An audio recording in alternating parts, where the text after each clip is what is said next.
हूँ कमर सीमा और दोस्तों जैसा कि आप देख रहे हैं मेरे साथ मौजूद हैं साजिद तार साहब। तार साहब सबसे पहले तो आपके वक़्त का बहुत शुक्रिया सर। My pleasure. तार साहब आज पूरी दुनिया में ये बहस हो रही है कि क्या भारत नया वर्ल्ड ऑर्डर तब्दील करने जा रहा है? एक तरफ भारत बात कर रहा है कि हमने साउथ जो साउथ पोल है या जो ग्लोबल साउथ है, उसकी लीडरशिप की बात हो रही है। दूसरा भारत अपने फ्रेंडली मुल्कों को जीसीसी में इंडक्ट कर लिया उन्होंने, जिसमें इजिप्ट है जिधर वो गए हुए थे मोदी साहब रिसेंटली, ईरान है, यूएई है, सऊदी अरेबिया है। ये वो इस्लामी ममालिक हैं जिनके साथ हमारा बड़ा ताल्लुक होता था, लेकिन हम इनको ग्लोबली ना कोई फ़ायदा दे सकते हैं, बल्कि इनसे कोई एक्सट्रैक्ट करने की कोशिश करते हैं। आज भारत उनको जो है वो ब्रिक्स में लेके एक नया कहा जा रहा है कि ऑर्डर क्रिएट करने की कोशिश कर रहा है। आप कैसे देखते हैं इन चीज़ों को कि अगर ये भारत अपनी मर्ज़ी का वर्ल्ड ऑर्डर करेगा माइनस पाकिस्तान और आपको पता है कि तारड़ साहब इस वक़्त ना पाकिस्तान के फ़ॉरेन ऑफ़िस ने, ना पाकिस्तान के टीवी पे, ना पाकिस्तान के किसी प्लेटफ़ॉर्म पे ये डिस्कशन ही नहीं हो रही कि की मीटिंग हुई है, वहाँ पे मोदी ने ये कहा और मोदी वहाँ पे वो ब्राज़ीलियन प्रेसिडेंट लुला को दिखाता रहा कि साउथ अफ्रीकन अखबारें कि देखो मेरे मेरे बारे में क्या इस वक़्त साउथ अफ्रीका में आ रहा है कि India's prime minister Modi is on the moon. तो तार साहब ये जो वर्ल्ड ऑर्डर तब्दीलियों हो रही हैं, आपको लगता है इंडिया का इसमें क्या रोल है? एंड क्या पाकिस्तान कभी ब्रिक्स का मेंबर बन सकेगा? बिकॉज़ कहा जा रहा है इंडिया जो है वो रोकने की कोशिश कर रहा है और चीन नाकाम है इस वक़्त। देखें चीमा साहब, ये जो आपने इट्स अ ह्यूज डिस्कशन आजकल ब्रिक्स जो है, ब्रिक्स सबसे पहले तो मैं ये बताना चाहूंगा कि इससे इससे लोगों को क्या खौफ है, क्या खौफ है ये ब्रिक्स अब इसके मोटिव्स क्या नजर आ रहे हैं आज, और इसके अंदर जो एक अंदर कश्मकश चल रही है वो किस किस्म की कश्मकश। एक तो सेकंड वर्ल्ड वॉर के बाद जो हेजमनी, जो एक मनापली थी अमेरिकन और वेस्टर्न सिविलाइजेशन की, जो सेकंड वर्ल्ड वॉर पे जापान के ऊपर बम फेंक फेंक कर जो इन्होंने किया था सारा कुछ, एक तो वो कमजोर हो रहा है।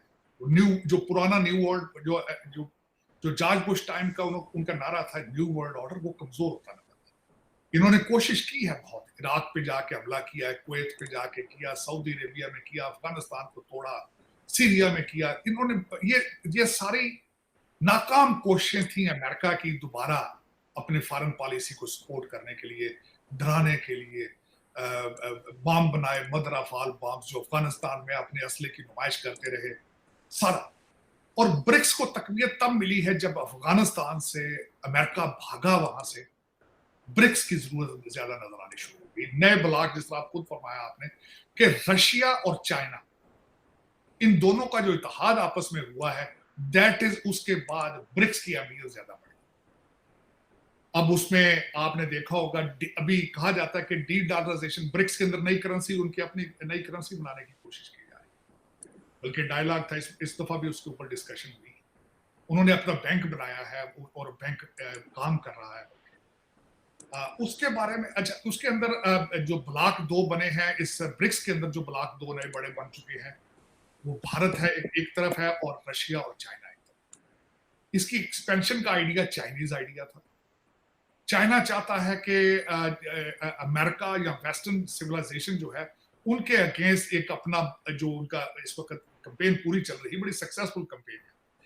आप उसको डी डॉलराइजेशन कह रहे हैं, आप उसको ब्रिक्स कह लें, आप और कह लें, और दूसरा जिस तरीके से साउथ एशिया, साउथ चाइना सी के अंदर जो एक ताइवान की वजह से एक कश्मकश है, उसमें चाइना समझता है कि इसमें हम अपने जो सिंपथाइजर कंट्रीज हैं उनको लेकर आएंगे ब्रिक्स में, और we will be able to contain India and America. अच्छा, इसकी एक्सपेंशन के खिलाफ जो है भारत ने मुसलसल इसको डिफेंड किया कि इसकी एक्सपेंशन नहीं करनी चाहिए, लेकिन कल मोदी साहब ने जो स्पीच दे के एक्सपेंशन को सपोर्ट दे दी उन्होंने, इसमें अगर मेरे नजर में देखा जाए तो अमेरिका लास्ट, अमेरिका लास्ट। क्योंकि जब इसकी एक्सपेंशन होगी, इसका ब्लॉक आगे बढ़ेगा, तो सबसे ज्यादा क्या होगा, चाइना स्ट्रेंथन होगा इसमें, चाइना स्ट्रेंथ। तो और उसमें देखा, फिर उसके साथ आपने जिस तरह कहा है, तो जो इस्लामिक कंट्री जो जिनके इंडिया के साथ रिलेशनशिप ठीक है, उनको ज्वाइन किया गया। और दूसरा एक मैं जो एक सबसे बड़ी इसकी मैं बताना चाहूंगा, एक सबसे बड़ी कॉमन चीज नजर आ रही सामने, ब्रिक्स में जितने कंट्रीज हैं और जितने नई कंट्रीज इंटरेस्टेड हैं, किसी ने यूक्रेन वार को कंडेम नहीं किया इनमें से सारे। और उसमें मैं छोटा सा बताना चाहूंगा कि इसमें इसमें जो लॉबीज हैं एक दूसरे को किस तरीके से ये सपोर्ट करने की कोशिश कर रहे हैं। इस वक्त ब्राजील इंटरेस्टेड है कि अर्जेंटीना को लाया जाए, इंडिया इंटरेस्टेड है बांग्लादेश को लाया जाए, चाइना और रशिया इंटरेस्टेड है कि सऊदी अरेबिया को लाया जाए। न्यू डेवलपमेंट बैंक के अंदर अब ये नहीं पता कि ये जो सारे ममालिक आएंगे, इस वक्त जो इनका न्यू डेवलपमेंट बैंक है इनका, उसके अंदर जो 5 इनके जो फंडामेंटल जो पुराने इनके मेंबर हैं, उनके पास राइट्स हैं 55% के, they will own the 55% of the new development bank. जो नए ममालिक ज्वाइन करेंगे उनकी पोजीशन क्या होगी ये अभी तक क्लियर नहीं है। अब उसमें खासकर जो देखने वाली इसमें आगे कई चीजें देखना जाए, इनकी नई करेंसी का आइडिया तो अभी उसको बैक बर्न पे रख दिया गया है, बैक बर्न पर, लेकिन देखा जाए तो American they are watching it what is going on in BRICS.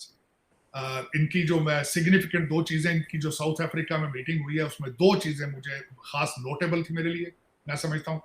एक तो उसमें नोटेबल ये थी कि जब मोदी साहब स्टेज पर गए तो उन्होंने भारत का झंडा उठा के अपनी जेब में डाला, फिर उन्होंने नेशनलिज्म का सिग्नल भेजा पूरी दुनिया को, जो कि पहले ही जो भारतीय नेशनलिज्म है वो is touching the roof, is touching the sky, उनके 15/3 की वजह से। फिर उनका झंडा उठाया, उन्होंने जेब में डाला, साथ ही जो साउथ अफ्रीका है उन्होंने भी उठा के डाला। तो दूसरी सबसे बड़ी बात जो नजर आई है उसमें साउथ अफ्रीका में प्रेसिडेंट शी जो है वो स्किप कर गए मीटिंग।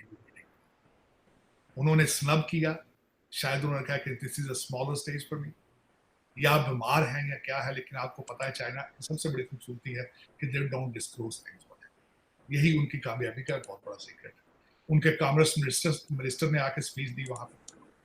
तो ये 2 चीजें थी जो मेरी नजर में ब्रिक्स के हवाले से। अब उसमें जो पाकिस्तान के हवाले से जो बातें की जा रही हैं, चीमा साहब, ब्रिक्स में पाकिस्तान की बात तो तब की जाए अगर आप कुछ सलाहियत रखते हो कुछ देने की या कुछ लेने की। एक्सपोर्ट करने के लिए आपके पास कोई चीज नहीं है, इंपोर्ट करने के लिए डॉलर नहीं है।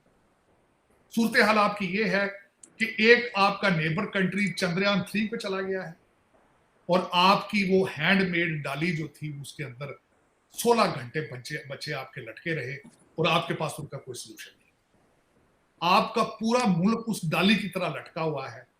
इस वक्त अगर देखा जाए तो सुप्रीम कोर्ट अलग पेज पर है, स्टेट एक अलग पेज पर है, अमीरुल मोमिनीन जेल में है और कंट्री का कोई पता ही नहीं है वाली वारस का, कोई पता नहीं। और मैं जो आखिरी इस पे ऐड करना चाहूंगा, चंद्रयान 3 तो भारत में लोगों ने देखा है, अमेरिका में कल चंद्रयान 4 लैंड कर गया है। कल रात यहां पे प्रेसिडेंशियल डिबेट थी रिपब्लिकन पार्टी की, जिसके अंदर 2 भारतीय निजात थे और नंबर 1 पोजीशन पे आ रहा है विवेक रामास्वामी। मैंने उस डिबेट का एक एक लफ्ज सुना है, because I am a political worker my self. कुछ लोग यहाँ कहते थे कि नंबर 1 पे फ्लोरिडा के गवर्नर रॉन डिसेंटिस हैं, लेकिन मेरे ख्याल और लोग ये तो ओपनली अब सारे अमेरिकन कह रहे हैं कि नंबर 2 वाज विवेक रामास्वामी। मेरे ख्याल में ही वाज नंबर, ये चंद्रयान 4 है अमेरिका के अंदर लैंड कर गया। तो उसमें वही हमारे डायस्पोरा की हालत है जो हमारी फैक्ट्री की हालत है। हमारी फैक्ट्री जो है वो भी लटक रही है जमीन से ऊपर और उसका रेस्क्यू करने का किसी का कोई प्लान नहीं। इसी तरीके से हमारा यहाँ डायस्पोरा है, ये भी हवा में लटक रहा है।